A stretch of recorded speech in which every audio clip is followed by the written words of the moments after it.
Good evening. My name is David Crawford. And my name is Brian Williams. Just kidding. My name is Connor Westbrook. And this is Slightly Buzzed History. Today, we'll talk about drugs. That's what we're talking about. Me and David here. We are in Sterling. What a beautiful place. We decided to come outside for the beautiful day.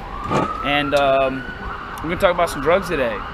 What kind of drugs are we talking about, David? It all started with opiates back in the early 1800s. Yeah. And we're talking about like drugs that influence different countries to interact with each other, right? So like the opium, there was like a war over this, like a legit war. It was like, it's called the Opium War between the Chinese and British. Correct. All right. British, they essentially forced the Chinese to trade opiates. The Chinese did not want to trade with anyone. They were doing their own thing. Everything was fine. And the British forced them to trade and therefore essentially addicted the entire population to opiates. Yeah, so like all these Chinese people were like, yo, we really like these opium stuff, and they like got addicted to it, and the British were like, yeah, we're making money off of this, and the Chinese were like, we need to quit all this.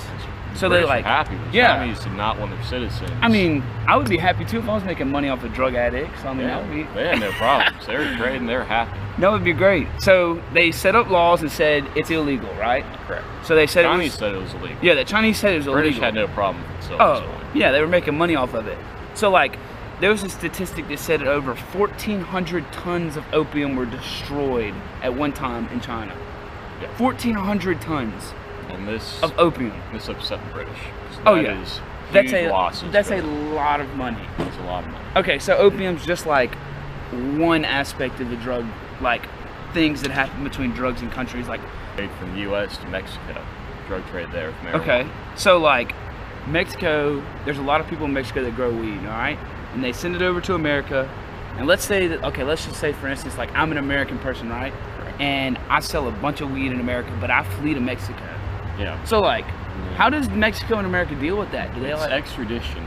Okay, so they have like extradition clauses, right? I'm not sure exactly the regulations in Mexico, but it is still difficult to get you back. Yeah, so like they have to like fight. So like just because you're in a different country doesn't mean you're like completely free. You know what I'm saying? Yeah. It's like just because you're out of America. Bad enough, you break a big law, they're gonna try to get you back. Oh yeah, for sure. So like one of the big, the only one that I can really think of is like one of the big guys was Pablo Escobar. Pablo Escobar. Dude. Pablo Escobar, there's a lot of stuff about him. He was actually more related with cocaine. Yeah, so like... He was a cocaine kingpin. Yeah, so like, just a little background, he like created the drug trade from Colombia to America of cocaine. Like, this dude, he was the man of distributing cocaine to America. Like, he was the top dog. His home base was Medellin. Yeah, Medellin. There, he did all his operations out of there. Yeah, so like, when America found out about this, they kind of were like, this isn't a good thing. No, this is bad. And what's surprising to me is that I've watched a lot of documentaries about him, is America didn't really have a problem with it, as in, like the Chinese had a problem with their people being addicted to this drug. No. Well, the Americans didn't really have a problem with it until they saw how much money was leaving the country. Exactly. Think about it. Like, all of these American dollars were going to Colombia, a very, very poor country in itself. Yeah. So then, that's when America stepped in and was like, hey, we're going to put these DEA agents in, and they sent them all over to Colombia. Back in the day, this was 70s and 80s. There was almost no regulation. Yeah, I mean, it was like just... people they're bringing their suitcases, they're flying planes across the border any way they could, and there's almost no way to stop it. Because I mean, back in the 70s and 80s, we didn't have the technology we have today. No. You could look up in the sky right now, and I guarantee you somebody could find us on a GPS right now, like at this very second. Back then... You couldn't do that unless you had a satellite phone, which was like one of the main things, but the satellite phones only the rich people had. Exactly. And lucky for us, the drug dealers were rich. So we finally caught them. But it's cool to think about how all the, how drugs like influence different countries, like regulations between each other. Like, I mean, you gotta think, how many like drug related causes have different countries like been like intertwined between each other? Yeah, it's a huge center of activity. And it'll always be that way.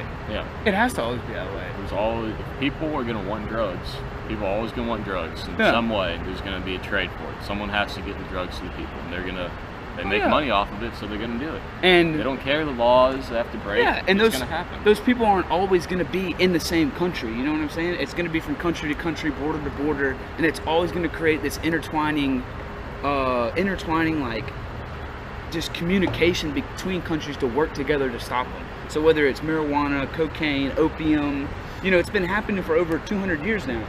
And I'm telling you, if in 100 years there's a drug, it's still going to be happening. So I just think it's interesting that...